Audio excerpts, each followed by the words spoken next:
In 1952, Theatre Workshop set up home in the Theatre Royal in Stratford in East London. Macoll was unconvinced of the wisdom of having a permanent base, especially in the capital. Furthermore, by this time, he and Littlewood were divorced, although they continued to work together. 3 years earlier, he'd married Jean Newlove, who was the company choreographer. They had 2 children, a son, Hamish, and a daughter, Kirsty, who have both pursued careers in music.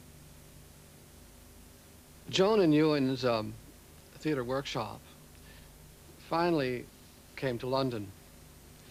But instead of establishing itself in the center of London, they decided to locate themselves in the working class district in the east of London, in an old theater.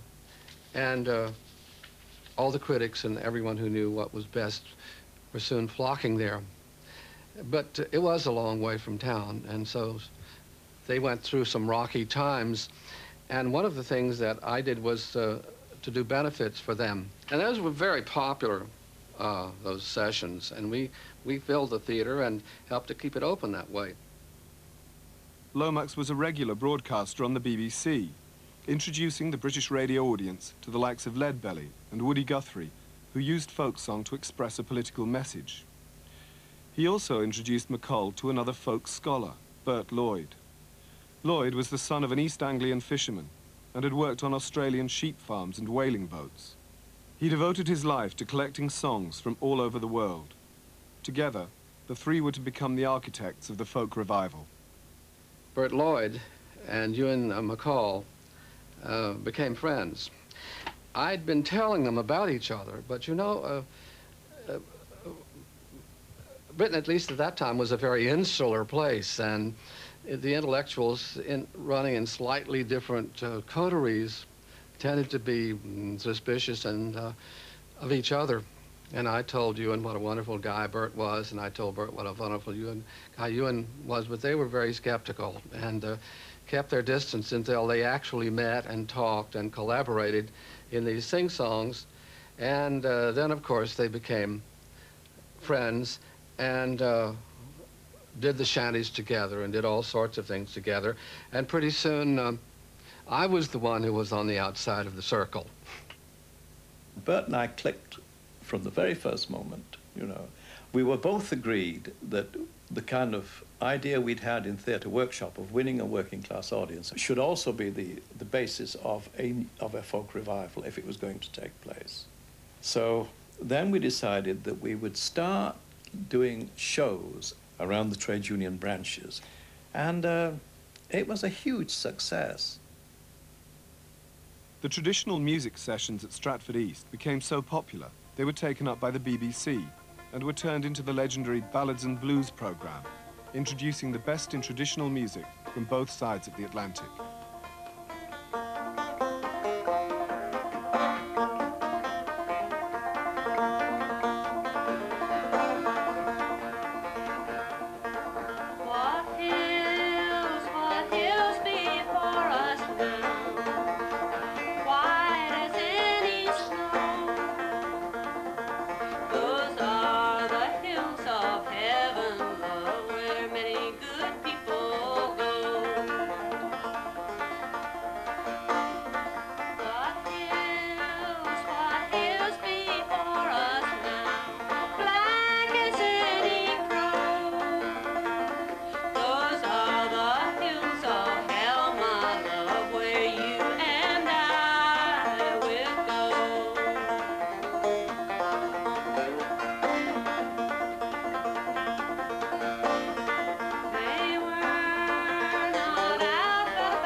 about 1953 or 54. I met Peggy Seeger. Alan Lomax brought Peggy over from Holland. He needed somebody in a television show. It was a Granada television show, as I remember, and it was a low-budget show. And they couldn't afford an actress. They couldn't afford an actress and a banjo player, so they had to have a banjo player who could do a little acting. So Peggy was it, and she came over from Holland, and we met in Alan had a little flat in Chelsea at that time, and she was a typical kind of American girl student, you know, with jeans up to here and plimsolls that hardly had any soles on them and a neck that hadn't been washed for several weeks, you know. Only the middle class could afford that kind of thing. And Peggy and I fell in love with her that very first day. Once again, Macoll's personal and professional life became intertwined. Peggy Seeger is the daughter of avant-garde composer Ruth Crawford Seeger and half-sister of folk singer Pete Seeger. She comes from a tradition as strong as Macoll's own. Their collaboration was an amalgamation of their two backgrounds. Together, they began to experiment with new instrumental settings for old songs and to write their own topical material. At the same time, Macoll was becoming increasingly disaffected with theatre workshop. Their success grew, but he was unimpressed by the compromises he felt they were making to maintain a theatre in London. The plays we did at Stratford were mainly not Ewan's plays, and Joan set her seal on them. She was, in fact, the star of the show, if you like. We had no names, obviously. We were a company.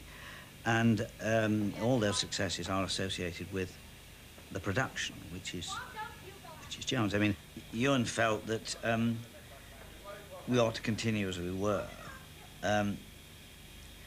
His fear was, and in fact it turned out to be to a certain extent true, that being that near London, we were going to be subject to the theatre critics, and we'd start moulding what we were doing to suit their taste. And in a sense, he turned out to be right.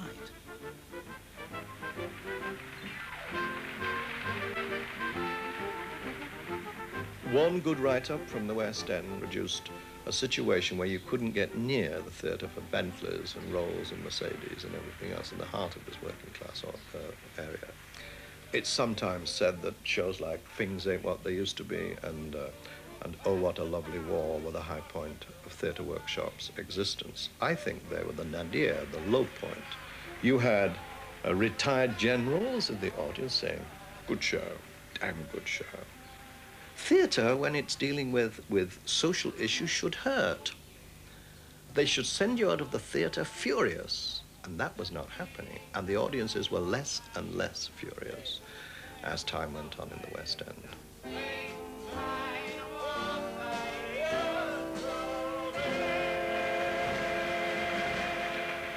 Meanwhile, a new musical craze had arisen, which captured Macoll's imagination.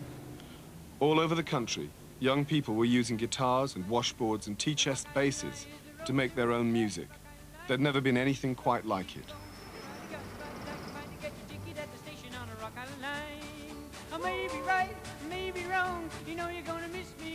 The songs, which were American in origin, largely dealt with work and hard times. To Macoll, it seemed the radical potential he and Lomax saw in folk music was about to be realized. Skiffle dominated the pop scene.